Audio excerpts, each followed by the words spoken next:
9 মাসের পুত্র সন্তানকে নিয়ে পলাতক এক গৃহবধূ, বাকি 3 সন্তানকে নিয়ে নিরুপায় স্বামী স্ত্রীকে ফিরে পাওয়ার জন্য প্রশাসনের দরজায় কড়া নেড়েছেন, তবে এখনো পর্যন্ত সন্ধান কেউ দিতে পারেনি।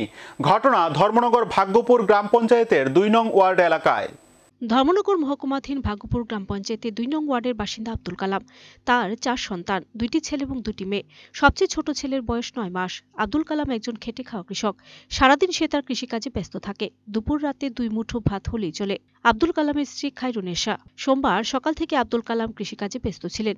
দুপুর 12টা থেকে সে তার স্ত্রী খায়রুন্নেসাকে খুঁজে পাচ্ছে না। আব্দুল কালাম তার শ্বশুরবাড়ি সহ সমস্ত আত্মীয়-স্বজনের কাছে স্ত্রীর খোঁজ নেয়, কিন্তু কোথাও কোনো খোঁজ পায়নি। এদিকে যে 3টি সন্তান রয়েছে সেগুলি মা করে চিৎকার করে কাঁদে। কোনোমতে আব্দুল কালাম তাদের সামাল দিতে পারছে না।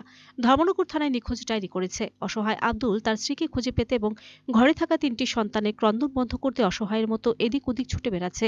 অবশেষে সাংবাদিকদের ক্যামেরার সামনে এসে বলেছে, যদি তার স্ত্রীকে কেউ খুঁজে বের করে দেয় তাহলে অন্তত পক্ষে ক্রন্দনরত 3 সন্তানের যন্ত্রণা কিছুটা লাঘব হবে।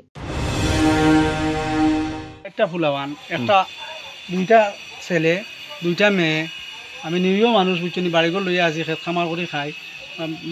আমার বউটা ধারার মাটা গত সোমবারে প্রায় 11টা-12টায় গেছে। আমি খেতেও আসলাম, হইতে পারি না। এই বাচ্চা নেন লই আমি কত কষ্ট করি বাচ্চা নেন খেয়ে ফালবো। আমার ঘরে মানুষও নাই।